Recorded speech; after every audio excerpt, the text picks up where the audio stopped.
Depuis la reprise des vidéos backlog sur la chaîne avec Dispatch, je voulais absolument parler de jeux vidéo français, pour aussi rappeler que le savoir-faire franchouillard existe aussi, et pas des moindres, car du talent on en a à revendre. Rien que de voir Clair Obscur rafler tous les prix aux Game Awards en dit long sur notre travail. Mon ami, Clair Obscur, Expédition Train 3 ! Au départ, je devais réaliser une vidéo sur ce sujet, car malgré les défauts qui existent et persistent à rester malgré les mises à jour, c'est un jeu qui m'a marqué en 2025, avec son histoire, son système de jeu et surtout sa musique.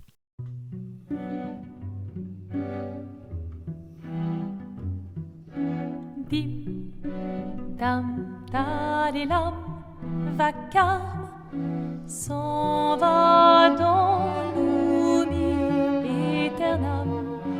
Je n'ai jamais autant écouté une soundtrack. Plusieurs mois après l'avoir fini et aujourd'hui encore, comme pour FF15, je me remets à écouter les morceaux car ils décrivent l'histoire du jeu avec quelques paroles et avec des affrontements d'accords que je ne peux féliciter le travail fourni par Lorient Star. Mais bon, ce n'est pas le sujet d'aujourd'hui car ce jeu a été fait en 2025 et il faut bien que je présente des jeux joués durant cette année. Bon, il est temps que je regarde quel jeu français m'a marqué, ou plutôt a marqué les esprits durant cette décennie jusqu'à que je me rappelle que Yuzo m'avait parlé d'un jeu. Un jeu que je repousse depuis longtemps, que je me dis que je me dois de le faire car il apportait un message important au sein du monde vidéoludique, à une époque où les jeux épisodiques n'étaient pas encore sursaturés par tel. Et c'est après une conversation avec Antibus, dont la rediffusion du live est disponible, et que je me suis dit qu'allez, je devais vraiment faire le pas. Et quelle surprise!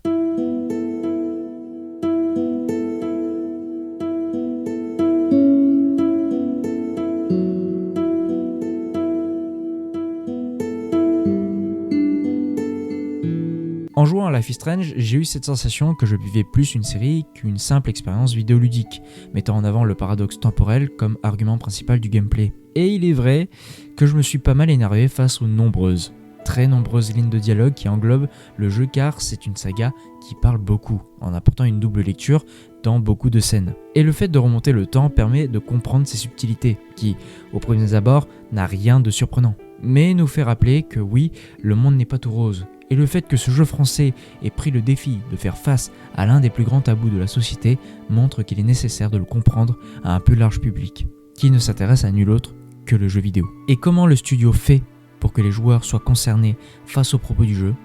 En 3 mots, on les immerge. Bienvenue dans Backlog.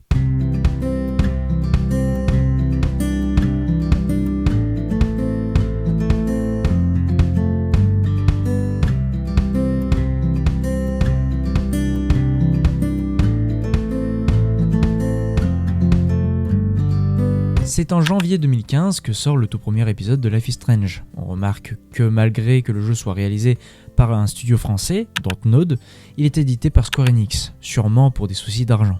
Il apportera la mécanique du retour dans le passé qui était bien rare à cette époque. La mécanique s'utilise bien, mais nous impose une limite de retour quand le joueur essaye d'aller bien loin. Comme je l'ai dit, il se sectionne en 5 épisodes, finissables en 2-3 heures environ, et qui sont sortis avec des écarts de 2 mois séparant le précédent épisode. Une manière de maintenir une hype comme dit dans la vidéo de Dispatch, mais qui peut facilement perdre ses joueurs si le rythme est mal géré. Je ne dis pas que le rythme de sortie était moyen, il y en a qui font vraiment pire, mais le problème c'est quand des événements n'ont pas été assez marquants, et qui apportent la vision de détective que l'on peut avoir lors d'une interrogation. Car en 2 mois, certaines personnes peuvent oublier les événements précédents. Mettre une previously n'aurait pas été de refus.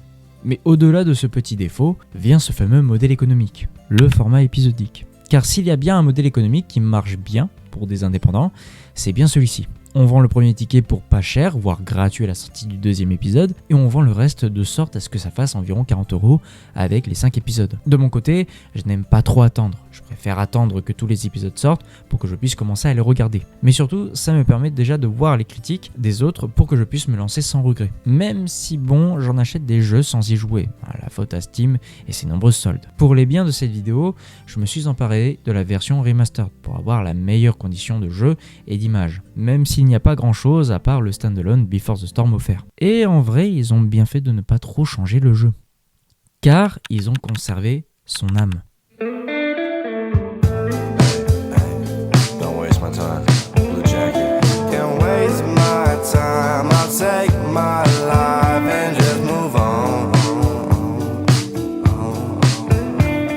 Le jeu est beau, Que ça soit dans le choix de la direction artistique, avec ses textures un peu pâteuses, rappelant des œuvres d'art, mais aussi la ville qui, malgré qu'elle soit inventée pour les biens de l'histoire, garde une personnalité bien américaine et vivante. Si bien que parfois, je m'arrête un petit instant et je regarde autour de moi pour voir ce qui se passe au sein de cette ville.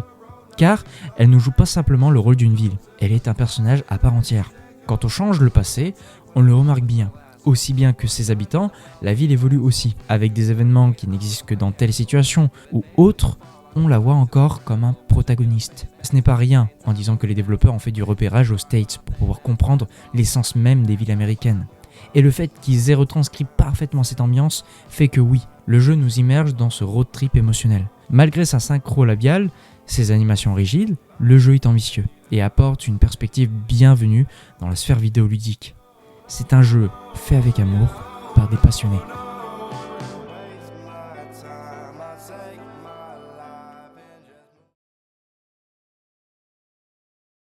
Si on doit parler de Life is Strange, il est important d'observer et de comprendre son scénario. Alors, je suis pas un expert en interprétation et j'ai eu 12 au bac de français et encore, c'est un miracle que j'en sois sorti parce que je partais vraiment de loin. L'histoire est écrite par les scénaristes Jean-Luc Cano et Christian Divine et nous conte l'histoire de Maxine Caulfield, une étudiante en photo qui va se retrouver, malgré elle, à jouer les héroïnes avec le pouvoir de remonter dans le temps. Tout part d'une attaque subie dans les toilettes féminines dans laquelle son amie d'enfance, Chloé Price, va être la victime à ce moment précis.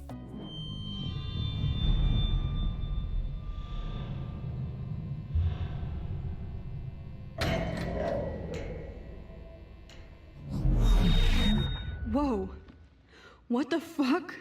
C'est dans le but d'arrêter l'attaque que notre héroïne va se rendre compte rapidement qu'elle voyage dans le temps. Et c'est ça qui est bien dans cette écriture expéditive. Les réalisateurs Raoul Barbé et Michel Coq ont bien fait de ne pas s'attarder dans les pensées du personnage qui essaye de façon indéfinie de comprendre pourquoi elle a ses pouvoirs. Elle les a, point. En 1 heure de jeu, je sais à quoi m'attendre du jeu. Je vais devoir faire des choix dans lesquels je pourrais revivre la scène si jamais la tournure ne me convient pas. Mais le plus important, c'est surtout de vivre une vie américaine, avec des jeunes adultes qui découvrent cette nouvelle vie. Et l'aspect film hollywoodien se fait ressentir de par son atmosphère. La mise en scène, les plans de caméra, le choix est très bien réalisé. Je n'ai vraiment rien à redire sur ça. J'ai vraiment le sentiment d'y être, de vivre avec elle, de vivre un périple pour la recherche de Rachel. En 1 semaine de jeu, j'ai vraiment cru que j'étais avec elle, à comprendre les ressentis des filles et de compatir avec. L'impression de se perdre lors de ma recherche à retrouver une fille perdue, à aider une fille harcelée par les moqueries.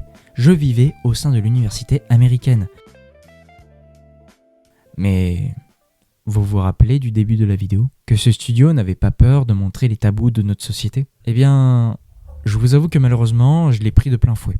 Le coup de la réalité d'un scénario bien écrit. Et d'une part, ça m'a dégoûté, à cause de ce que l'on découvre au fur et à mesure, mais je voulais absolument comprendre pourquoi ces problèmes existent, malgré les dénouements qui m'ont arraché le cœur. Il y a bien un événement qui m'a profondément marqué et qui m'a dit à quel point je n'étais pas prêt pour le monde d'aujourd'hui. Pour les personnes qui veulent découvrir l'œuvre, je vous invite à rejoindre ce timecode, car je spoil la fin de l'arc principal.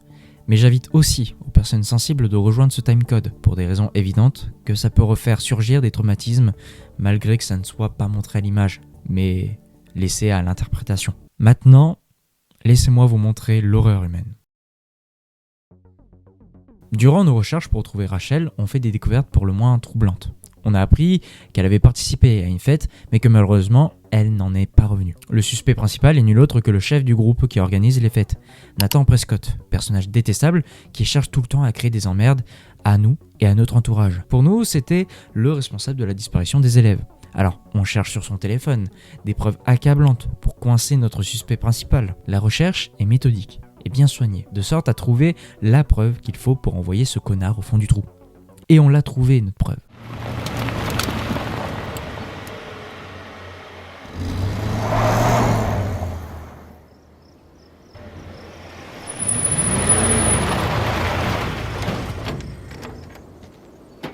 Une grange qui n'a rien de suspect, mais qui peut cacher des corps. Alors on se dépêche d'y aller, l'espoir de retrouver Rachel, et on trouve une salle secrète. J'avais vraiment hâte de retrouver mon happy ending. Mais le résultat était pire que ce que je voulais voir.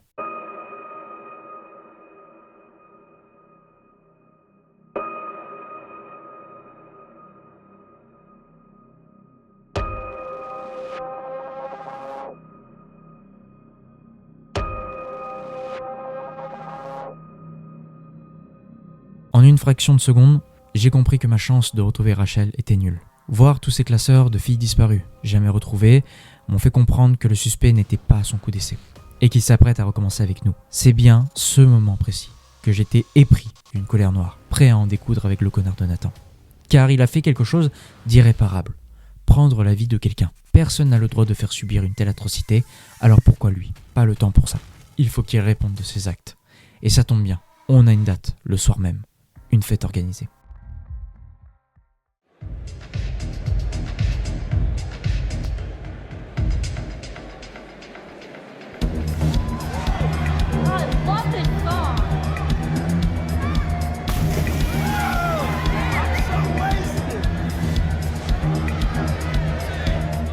La soirée est typiquement américaine. De l'alcool à foison, des gens shootés par les pétards, tout ressemble à une ambiance de soirée dans l'Est.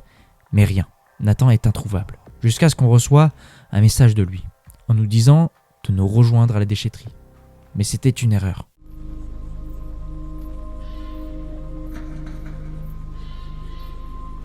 Oh, no.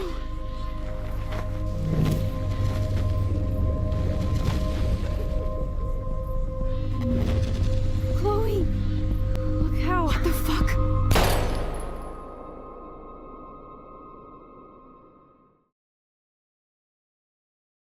Lightly unconscious model is often the most open and honest. No vanity or... On comprend alors que le véritable auteur de ces disparitions n'est nul autre que notre prof de photo, qui prend un véritable plaisir à nous prendre en photo avant de nous achever. Nathan n'était pas responsable, mais n'était qu'endoctriné par ce dernier. En le manipulant, il arrivait à ses fins, et il a réussi à accomplir ses plaisirs morbides. Life is Strange n'a pas peur de montrer ce genre d'histoire, et nous le montre avec une effroyable simplicité d'écriture, car la force de son histoire n'est pas de le faire vivre en tant que spectateur, mais de le faire en tant que victime. Je ne vais pas vous cacher que jouer à ce genre d'histoire ne me plaît pas trop. Cependant, il me fascine, de par le fait que les développeurs n'ont pas peur de montrer les atrocités de la société. Le fait de voir sous plusieurs angles grâce au retour dans le temps ajoute une complexité d'écriture bien maîtrisée pour ce dernier, même si c'est complexe de se tourner vers ce sujet.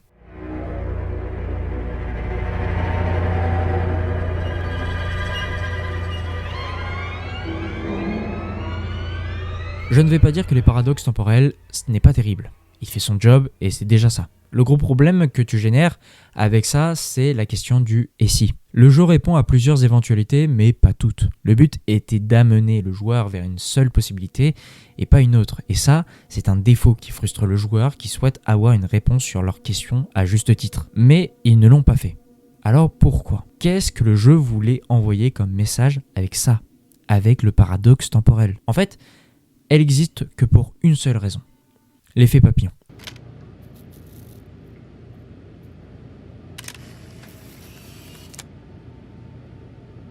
Car quand le jeu a été imaginé, avant même de parler du sujet tabou, avant même de parler de la vie étudiante, le principal sujet du jeu est de tout simplement parler des conséquences d'abuser d'un pouvoir qui dépasse les lois de la physique. Changer le cours du temps est contre nature. On ne peut pas changer l'inchangeable.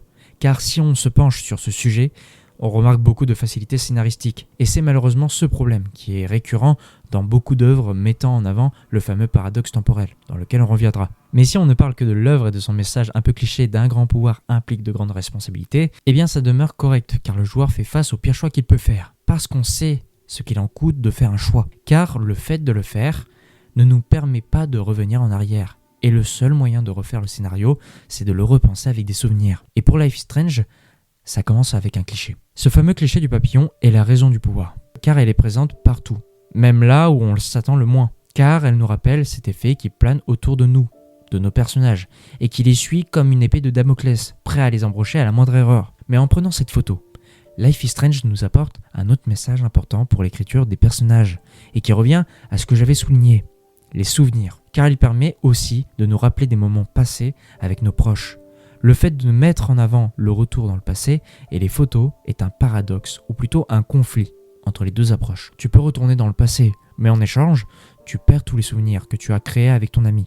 Toi seul s'en souviendras, mais tu ne pourras pas les partager, laissant petit à petit ce qui t'a forgé pendant cette période. Encore est-il que malheureusement, oui, la photo du papillon sera le déclencheur d'un événement crève-cœur pour ce scénario.